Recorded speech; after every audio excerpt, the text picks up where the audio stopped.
देवी प्रपन्नाति हरे प्रसीद प्रसीद मारुतो जगतो अखिलस्य प्रसिद्ध सुस्वरी पाहि विष्णु तोमेश्वरी देवी चराचरस्य।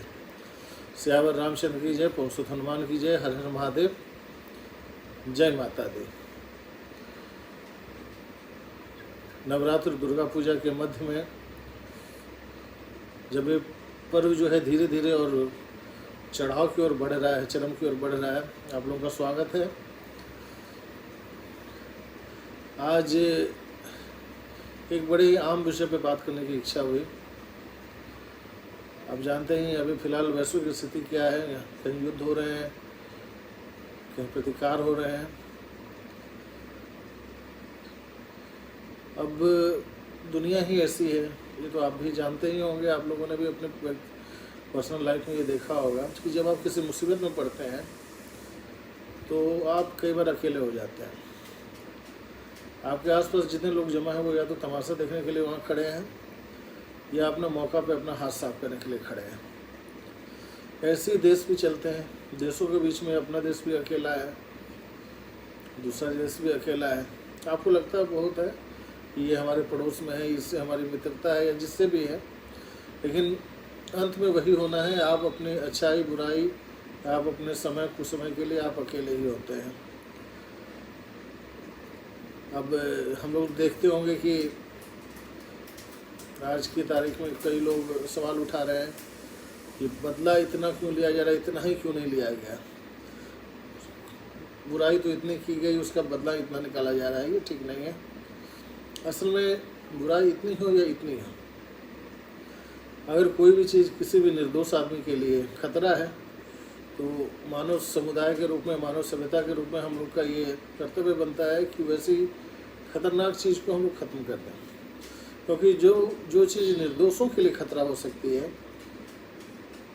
ऐसी चीज़ को रखने का, दुनिया में रहने का कोई अधिकार नहीं है। अब हम देख ही रहे हैं कि कई जगह ऐसी स्थितियाँ आ जाती हैं, कुछ बुराई हो जाती है, लोग बुराई कर देते हैं, तो प्रतिकार करना पड़ता है। लेकिन अब वो अपनी समस्या में जूझ रहे हैं, हमारा क्या है। उनकी समस्या सॉल्व होती है तो भी हमारा क्या, सॉल्व नहीं होती है तो भी हमारा क्या। हम अपने अपने मन से अपने जो भी मानसिक तरंगें होती हैं, कभी उठाव पे होती हैं, कभी नीचे होती हैं, हम लोग अपना बयान दे देते हैं, अच्छा बहुत बुरा हो रहा है, नहीं बिल्कुल ठीक कर रहा है। असल में हम लोग का उससे कुछ यथार्थ नहीं होता है, क्योंकि हम यथार्थ जोड़ ही नहीं पाते हैं। हालांकि यथार्थ होता भी है, लेकिन जो भी हो, परिणाम स्वरूप जिसकी समस्या है, जो समस्या को से जूझ रहा है, जो समस्या के पीछे परेशान है, उसको समस्या के समाधान करने का पूरा अधिकार है। अब इसमें एक छोटा सा वाक्य मैं जोड़ना चाहूँगा। अभी ऐसे ही मैं कहीं घूमने निकला था तो आसपास बैठे लोग पॉलिटिक्स के बारे में डिस्कस कर रहे थे। उसमें एक इंसान ने बड़े ही वाक्य को संभाल के एक बढ़िया वाक्य गढ़ा। उन्होंने कहा कि असफल क्रांतिकारी जो होते हैं वो आतंकवादी कहलाते हैं। बहुत बड़ी बात उसने कह दी, बहुत बड़ी विवादास्पद बात उसने कह दी। उसका ये कहना था कि जो भी क्रांतियाँ असफल हो जाती हैं, बाद में उसको हम लोग आतंकवाद की संज्ञा दे देते हैं। देखिए, इसको इस तरह से लेने का नहीं है, इसको इस तरह से लेने का है कि क्रांति, जब भी कोई आदमी हथियार उठाता है या जब भी कोई आदमी आवाज़ उठाता है, हथियार नहीं बोलेंगे, जब भी कोई आदमी आवाज़ उठाता है तो उस आवाज़ के पीछे एक प्रेरणा होती है।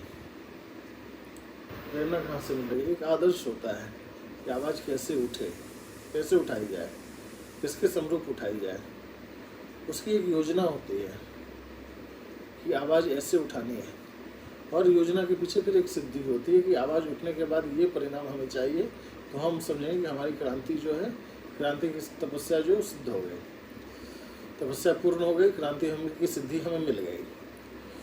तो और जब दूसरे पक्ष में हम देखते हैं आतंकवाद, यहाँ ये सारी चीज़ें जो होती हैं, चाहे वो आदर्श हो, प्रेरणा हो, सिद्धि हो, उसके योजना हो, ये सारी की सारी चीज़ें आपको अच्छी नहीं लगेंगी, निगेटिव लगेंगी। आप जब उन्हें सुनेंगे, जब समझेंगे, तो आपको लगेगा कि नहीं भाई ये निगेटिव बातें हो रही हैं, ये डर बनाने का प्रयास किया जा रहा है। तो सबसे बड़ी दोनों में जो अंतर होता है, इन अंतरों के अलावा, वो ये होता है कि क्रांति कभी किसी निर्दोष का बुरा नहीं करती है, और आतंक जो होता है वो दोषी और निर्दोष के बीच में भेद नहीं करता है। उसे फैलने के लिए जिसे कुचलना है वो उसे कुचल के फैल जाएगा। क्रांति ऐसा नहीं करती है। खैर चलिए, कोई बात नहीं। अब हम एक और बात पे गौर करते हैं। वो बात यही है कि क्या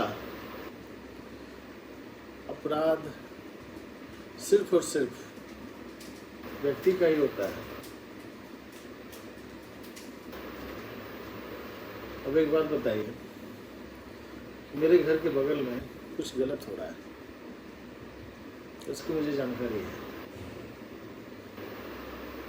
मैं उसे सपोर्ट करूं, मैं उसके बारे में कहीं बताऊं नहीं, कहीं खबर ना दूं, मैं किसी को ये ना बोलूं कि वहाँ कुछ गलत है, वो देखना चाहिए, या फिर मैं भी उस गलत में थोड़ा सा शामिल हो जाऊं। और असल में आप जब अपराध को छिपाते हैं तो आप खुद अपराध कर रहे हैं।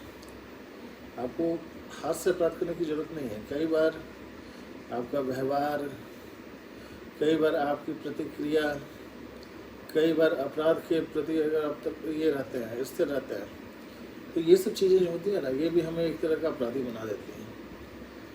इतना हमेशा याद रखिएगा, शास्त्रों में लिखा है कि जैसे मांसाहार का मतलब है किसी की हत्या हुई, तो मांसाहार के क्रम में करीब 8 लोगों को दोषी ठहराया गया है। ये कुछ सिद्धांत है, किसी किताब में मैंने पढ़ा था। मांस पकाने से लेके मांस परोसने वाले से लेके मांस खाने वाले के लेके इस तरह से 8 लोगों को दोषी ठहराया गया है। इसके पीछे कारण क्या है? कारण है कि अगर कुछ भी गलत होता है तो यकायक गलत नहीं हो जाता है। उस बुराई की तैयारी की जाती है, उसकी पृष्ठभूमि तैयार होती है, उसे एग्जीक्यूट किया जाता है, उसे कवर दिया जाता है, उसके लिए वकालत की जाती है। ऐसे कुछ नहीं हो जाता है।